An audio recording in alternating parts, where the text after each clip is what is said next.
Hey, it's Chris. Let's talk CMON. Specifically, let's talk their animation collection. What is CMON's animation collection? It is a trio of games that they have put out there on Kickstarter currently that is a combination of Scooby-Doo, Looney Tunes, and Teen Titans Go. Let's take a look. I'm going to break it down, reasons you should back it or reasons you should stay away from it, and what I'm probably going to do. So here we go. $250,000, 5 more days to go, unlocks to come, stretch goals, a non-existent. They are doing daily unlocks. I guessed this beforehand that it was going to be a very short campaign, a la the style of the previous comic book campaigns that were tied into several of the other games like Zombicide and Cthulhu Death May Die. I'm not sure yet if this is a positive or a negative. So here it is in all of its glory. You can see all 3 games. They are dice chuckers, 2 of the 3. The Mayhem system that is being brought forward here is one that has apparently been in development for quite some time. I saw Eric Lang on Twitter posting about it, that it was one of the first things he did there originally, and that he is very proud of this system. This system is not something that CMON has just come up with recently and just thrown together on Kickstarter for the sake of doing it. There is a lot of history behind that. The interesting thing about this collection that they're putting out there is these are 3 varied games. These are not 3 games that are simpatico and line up and do similar things in each game. The Scooby-Doo game is a cooperative game from 1 to 5 players. The Teen Titans Go is a competitive game where you are fighting against your teammates but also against the environment, trying to save the city first. The Looney Tunes is a head-to-head basher. Now, instead of their usual exclusives, they have gone in a different route again with this campaign. The fact that the exclusives are limited to the miniatures being pre-painted is something drastically different than we have seen before from them, but also from anyone else.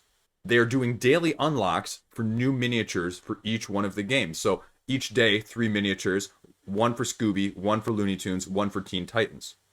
There are 8 additional miniatures for each game then. So you're getting a total of 16 in the Scooby-Doo, not including the minivan, and 12 in the other games. The big surprise within all 3 of these games was that they are also not equally priced. The Scooby-Doo game, for example, is $80. The other 2 games are only $50 each. And I'll be frank with you at the front of this video, if the Scooby-Doo game was $50, I would probably be already backing it at this point and not still trying to decide what to do. I have a strong feeling, though, that if this game looks as solid as it does, especially the Scooby-Doo one, it will easily hold its value at retail because this is an exclusive.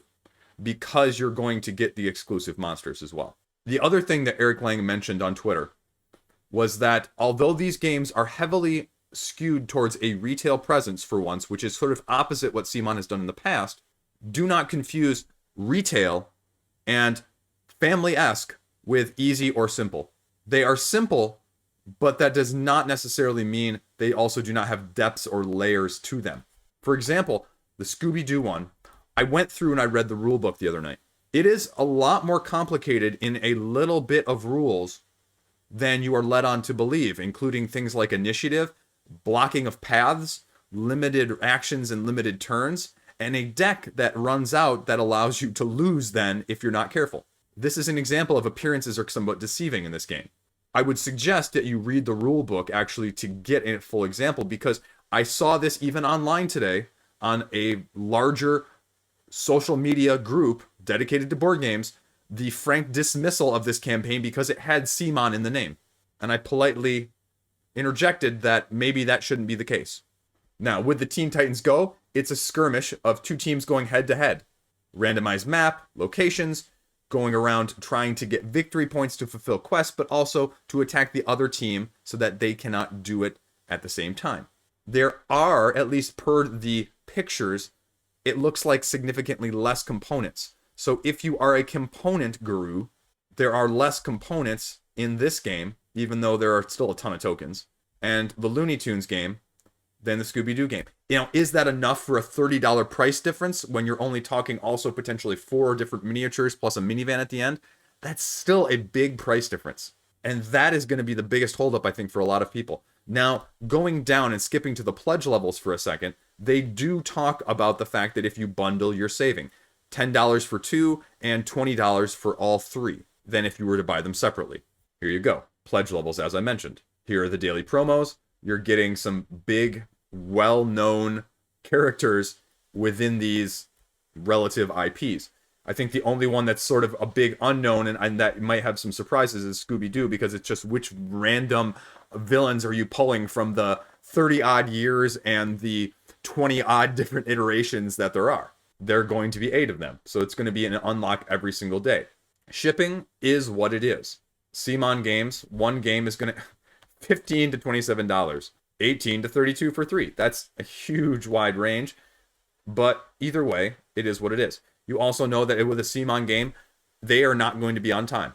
You may even see them at retailers beforehand as the unpainted, as was a la Marvel United. And people got very upset about that. That's about it. There's not a whole lot of other depth to this Kickstarter campaign. So what do I think? I think if these IPs are really screaming to you and you love miniatures, especially if you can't or do not want to take the time to paint them yourselves, the Teen Titans Go and the Looney Tunes are probably a very, very good value and will probably hold up very well if that game system holds up when it's actually hitting the mass market. Because invariably, there will be people that will absolutely demand those pre-painted ones. And again, if the system holds to be relatively decent, a la something like Unmatched or Star Wars Epic Duels in that vein, you would easily recoup your money. Scooby-Doo is another whole conundrum in and of itself. And that is where I find myself. Is the only one that seriously interests me is Scooby-Doo. The mechanisms, after reading the rulebook, as I mentioned, are much more nuanced and less luck dependent than I was initially expecting. It does not seem like a terribly easy game. Not having played it, but having looked at the rules and seeing what can unfold and how things travel around the board.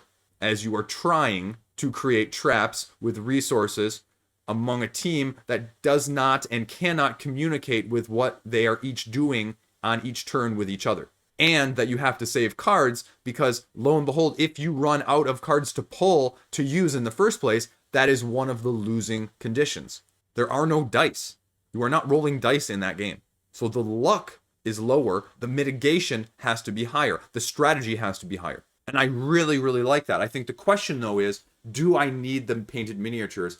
And are the painted miniatures worth, let's say, an extra $40 plus potential shipping, as if you were instead to buy it at retail and get a free shipping discount because you're buying too much stuff in the first place from one of the mass retailers? And the answer to that is I don't know at this point. If you're someone like me, it's seriously tempting because I do not paint. I cannot paint.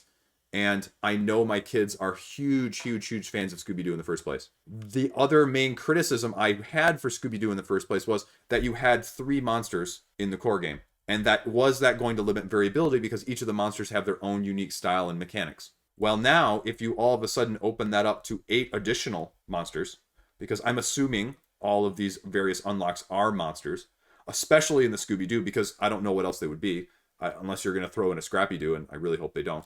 That all of a sudden expands the gameplay widely and significantly. And then I think you have to look and compare it to the other Scooby-Doo games that are out there, especially the most recent Betrayal at Mystery Mansion, and say, how does this compare to that? Which is much more random, less mitigation in that sense, also much cheaper, but not nearly as much layered strategy having played it. Why wouldn't you back some of these? Honestly, price. If pre-painted miniatures do nothing for you at this point, this is an easy pass from the campaign. This is one that I think, again, with the other 2 IPs, the Teen Titans Go and the Looney Tunes, if the combat system is decent, if the mayhem system pans out, you could easily make money on this and flip it if it did not suit your likings.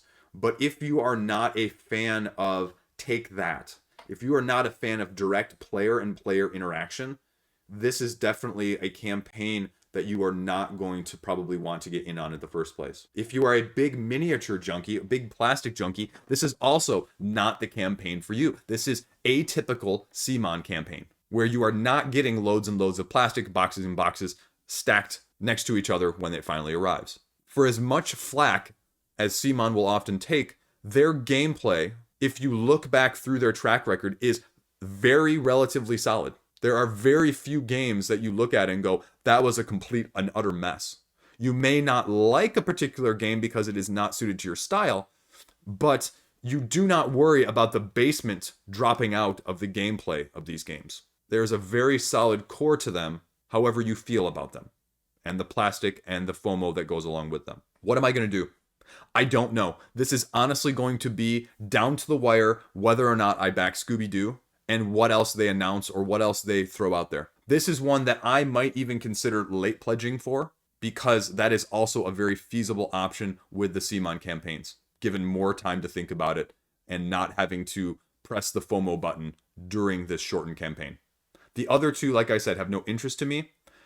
I think if you're looking something a la those veins, I would probably wait to retail to see how it is, how it compares to things like Unmatched, to, other King of Tokyo-esque games where there is a lot of head-to-head interaction, and see where it falls within that spectrum. But the Scooby-Doo one is different enough that I have not seen mechanisms in a cooperative manner like this that I am almost willing to take the risk for the pre-painted miniatures.